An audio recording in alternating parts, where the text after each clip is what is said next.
حضرت زید بن ثابت رضی اللہ تعالیٰ عنہ ان صحابہ میں سے ہیں جو اللہ کے نبی صلی اللہ علیہ وسلم کے کاتبین وحی تھے۔ جب یہ آیت نازل ہوئی، حدیث میں آتا ہے کہ اللہ کے نبی صلی اللہ علیہ وسلم نے حضرت زید بن ثابت رضی اللہ تعالیٰ عنہ کو بلوایا یہ آیت لکھنے کے لیے کہ قرآن مجید کی یہ آیت نازل ہوئی ہے۔ جب کوئی قرآن مجید کی آیت نازل ہوتی تو آپ اسے لکھواتے، لکھوانے کے لیے بلایا۔ آپ لکھوا رہے ہیں کہ حضرت عبداللہ ابن مکتوم رضی اللہ تعالیٰ عنہ، وہ نبینہ صحابی تھے، آپ جانتے ہیں بڑے معروف صحابی ہیں،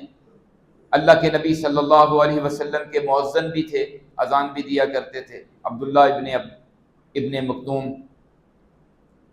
تو وہ آ گئے اس موقع پر کہ اللہ کے نبی صلی اللہ علیہ وسلم پر یہ آیت نازل ہو چکی ہے اور آپ لکھوا رہے ہیں کہ لا یستوی القاعدون من المؤمنین، کہ برابر نہیں ہو سکتے وہ لوگ جو بیٹھے رہتے ہیں اور وہ لوگ جو جہاد پہ جاتے ہیں، وہ برابر نہیں ہو سکتے۔ اب حضرت عبداللہ عرض کرنے لگے اللہ کے نبی صلی اللہ علیہ وسلم ہمارا کیا قصور ہے؟ میں تو نبینہ ہوں، میرے جیسے جو معذور ہیں وہ جہاد پہ جا نہیں سکتے اپنے عذر کی وجہ سے، تو ہم تو پیچھے رہ گئے، ہم تو اس نیکی کو کمانے سے رہ گئے، ہمارا درجہ تو پیچھے رہ جائے گا دوسرے مسلمانوں سے۔ آپ دیکھیں صحابہ اکرام کتنی فکر کیا کرتے تھے۔ وہ عرض کرنے لگے اللہ کے نبی ہمارا تو کیا بنے گا، باقی صحابہ تو جہاد کر کے آگے نکل جائیں گے اور ہمارے جیسے عذر والے لوگ وہ پیچھے رہ جائیں گے۔ دیکھیے جب کسی کے دل کے اندر تڑپ خالص ہوتی ہے نا، جب اس کے دل میں اپنے رب کی محبت اور اخلاص ہوتا ہے تو اس کی اس بات کو اللہ رب العالمین نے عرش پہ سنا اور فوراً اپنے فرشتے جبریل علیہ السلام کو نازل کر دیا کہ جاؤ وہی لے کے دوبارہ چلے جاؤ اور جا کے اللہ کے نبی صلی اللہ علیہ وسلم کو بتلا دیجئے کہ اس میں غیر اولی الضرر ان الفاظ کا اضافہ کر دیجئے۔ حضرت عبداللہ ابن مکتوم رضی اللہ تعالیٰ عنہ کی اس خواہش پر اللہ نے دوبارہ جبریل علیہ السلام کو بھیجا اور اس آیت کے اندر غیر اولی الضرر الفاظ کا اضافہ کر دیا گیا کہ لا یستوی القاعدون من المؤمنین، کہ برابر نہیں ہو سکتے وہ لوگ جو بیٹھے رہنے والے ہیں مومنوں میں سے، غیر اولی الضرر سوائے ان کے جو عذر والے ہیں، عذر والے لوگوں کو چھوڑ کے، والمجاہدون فی سبیل اللہ باموالہم وانفسہم، اور جہاد کرنے والے اللہ کے راستے میں اپنے مالوں اور اپنی جان کے ساتھ۔ جو لوگ اپنی مال اور جان کے ساتھ اللہ کے راستے میں جہاد کر رہے ہیں اور جو بیٹھے رہتے ہیں یہ برابر نہیں ہو سکتے، لیکن استثناء دے دیا غیر اولی الضرر کے الفاظ کے ساتھ کہ وہ لوگ جو تکلیف والے ہیں، جو عذر والے ہیں، وہ اس میں شامل ہیں۔ اس بات سے ایک بہت بڑا جو مسئلہ پتہ چلا کہ اگر نیت اچھی ہو، اگر انسان کی نیت کے اندر اخلاص ہو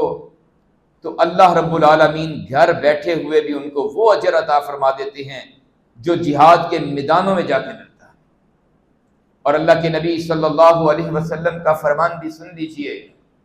اللہ کے رسول صلی اللہ علیہ وسلم نے فرمایا تھا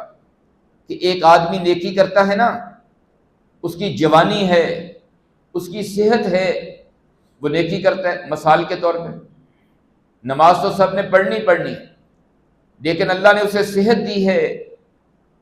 جوانی ہے، وہ رات کو اٹھتا ہے اور جب سب لوگ سوئے ہوتے ہیں وہ تہجد کی نماز میں اللہ کے سامنے کھڑا ہوتا ہے، یا وہ قرآن مجید کی تلاوت کا ایسا معمول بنایا ہوا ہے کہ تلاوت کرتا ہے، وہ سارا دن اذکار کرتا ہے، ایسی نیکیاں کرتا ہے کہ اب اس پہ بیماری آ گئی یا بڑھاپا آ گیا، کوئی ایسی تکلیف آ گئی کہ وہ نیکی جو کرتا تھا تندرستی کی حالت میں اب وہ نہیں ہو رہی۔ اللہ کے پیارے نبی صلی اللہ علیہ وسلم کا یہ فرمان ہے کہ اللہ حکم دیتے ہیں اپنے فرشتوں کو کہ میرے فرشتوں اب اس کے کھاتے میں نیکی وہ لکھنا جو تندرستی کی حالت میں کرتا تھا، جو یہ جوانی میں کرتا تھا، تندرستی میں کرتا تھا، جب یہ اس کے حالات ٹھیک تھے وہ نیکی کرتا تھا۔ کیوں؟ وہ کیوں لکھنی ہے؟ وہ اب گر تو نہیں رہا۔ اللہ کہتے ہیں اگر بیماری میں پڑا ہے تو میں نے ڈالا ہے نا بیماری میں، اگر اس کا عذر آ گیا ہے، اگر یہ بوڑھا ہو گیا ہے، اب اس سے وہ کام نہیں ہوتے، یہ بڑے نفلی روزے رکھا کرتا تھا جوانی میں، ہر جمعرات اور پیر کا روزہ رکھتا تھا، بوڑھا ہو گیا، بیمار ہو گیا، نہیں رکھ سکتا،